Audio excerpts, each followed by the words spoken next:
Rev up your engines!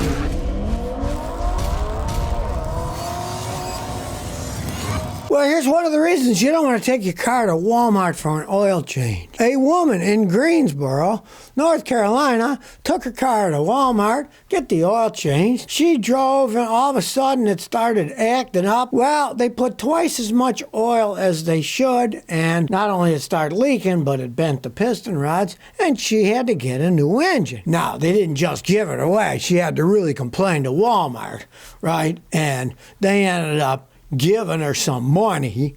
They didn't give her a new engine. And here's some of the comments that people made on this YouTube video. Jesse Harbin Jr. says, years ago, we had a Mercury Grand Marquis. An elderly woman had her oil changed at Walmart, and when she went to pick it up, made it from the auto center to the Walmart sign at the front of the parking lot for the engine locked up. It had no oil in it, so she towed us to us, and we had to put a brand new crate engine from Ford, plus the labor. These places hire anyone off the street, right? They didn't even put oil back in the woman's car. The other lady, they put too much oil in the car. They got idiots working at these places. You don't want to have them work on your car. Let's all think logically now. Say you buy the average new American car, which is about $46,000. So there's your $46,000 investment.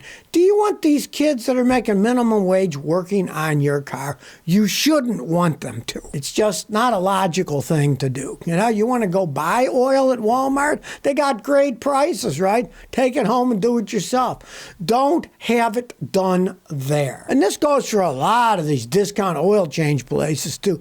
They don't pay the kids much, and then they always try to upsell you. Oh, you need tires, you need brakes, you need blah, blah, blah, blah, blah, right? So if you're smart, stay away from those places, and you won't get stuck in a pickle like these people having to sue Walmart to get money because the idiots working there screwed up. Well, I certainly saw this handwriting on the wall. Well, Chrysler, their company Stellantis, just laid off 400 salaried U.S. workers, and they called it unprecedented uncertainty. Stellantis is a European company. It's headquartered, I believe, in the Netherlands. They don't give a rat's behind about the United States and American workers. 400 salaried employees in their engineering, technology, and software units. They call it challenging market conditions. They're basically saying, we don't have labor in the United States. We want to build stuff in the United States. It costs too much money. Let's move it all to Europe and places, which is what they seem to be doing. Or Mexico, too. They got a lot of factories in Mexico. And almost all the Fiat 500s that were sold in the United States were made in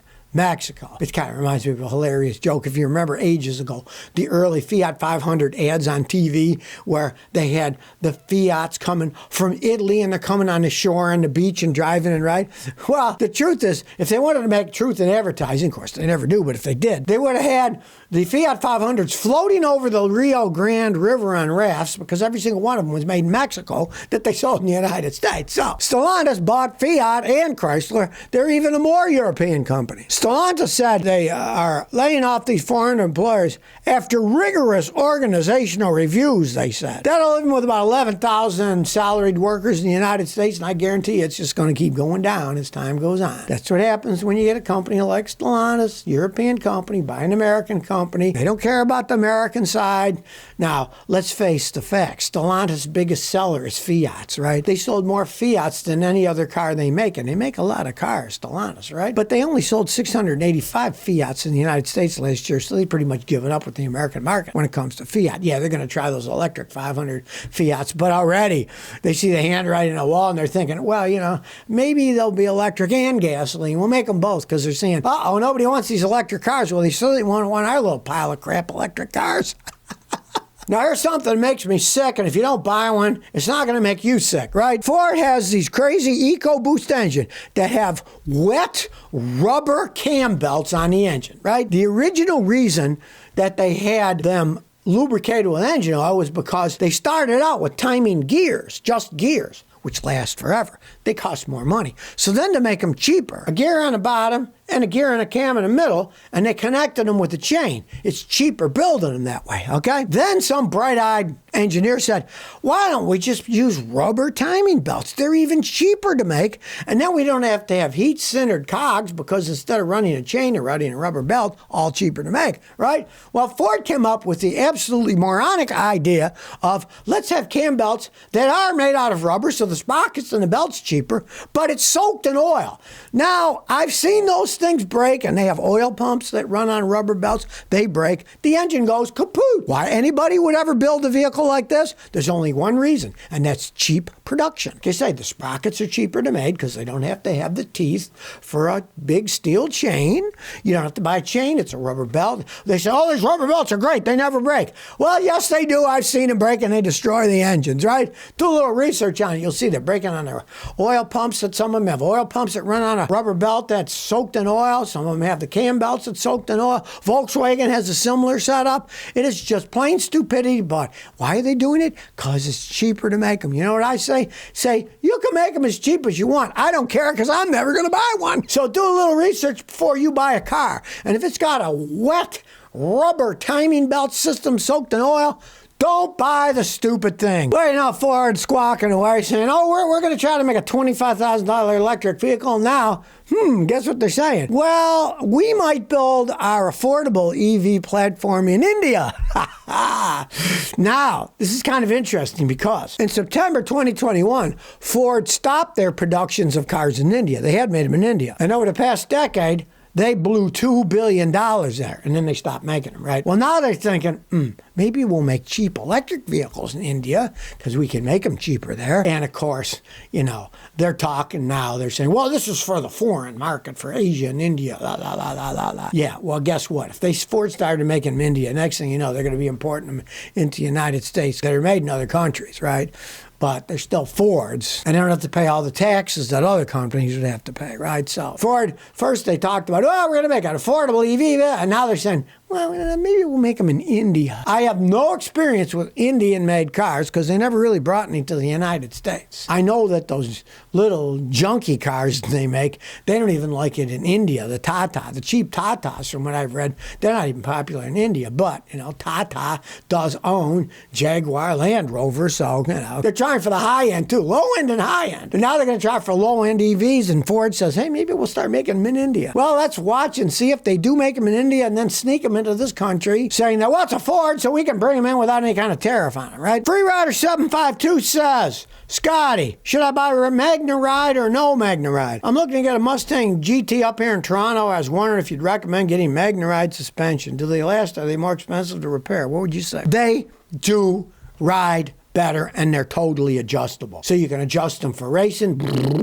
and then if your wife or girlfriend gets in the car, dial it down so it's smooth, and they do ride quite well. They break down faster, and they cost a small fortune to repair. That is your choice. I had a guy just bring me a Mustang that he bought used, and the main reason he bought it because it did not have Magna Ride on it, because he knows what it costs to fix it. And I drove that thing hard, and it drove really well, and it rode quite well for a Mustang. It was a 6-speed, so it had a lot of acceleration, and Mustangs are always a little on the rough side riding, right? That's why they put the Magna Ride system to make them ride better. But let me tell you, when those things break down, they cost a fortune to replace. I see a lot of guys that get an old one, and if that's broken, they'll just take that off and they'll put a regular system on and get rid of that system because it costs so much money to fix when it breaks down. And everything breaks eventually. Plus, it is a Ford. What do they say? Ford, fix or repair daily. Use like new says. 3-liter Eco Diesel Wrangler. I got a 2023 Jeep Wrangler Sport Unlimited with third generation of the 3.0-liter Eco Diesel. What do you think of that engine? Is it going to last? All right, well, numero uno, that's the third generation because the first 2 generations failed miserably. Now, the third generation's been out almost a couple of years, and it seems slightly better than the other generations, but it's still not great. Understand one thing. Chrysler was bought by Fiat and then Stellantis. It's a European company. Those Eco Diesel engines are horrendous Italian-made engines. The ones that I've all seen were terrible. I had customers have them. The engines blew. One guy, he got it replaced under warranty. He was smart. He bought a 100,000-mile warranty package. He got it replaced under warranty. Well, it must not have been a new engine, but a rebuilt one. Because when he got in his driveway, it was leaking all over. They had to take it back and they had to fix that. So they're not always even giving you a brand new engine when they do replace it under, in quotes, warranty. I wouldn't have touched that vehicle with a 10-foot pole. I would never buy any Italian-made products, especially not diesels. They just don't build things quality. And the problem is, diesels go by compression ignition. They have much more pressure inside than a gasoline engine. More pressure means you need higher quality. Italian isn't high quality. So if you never want to miss another one of my new car repair videos, remember to ring that bell.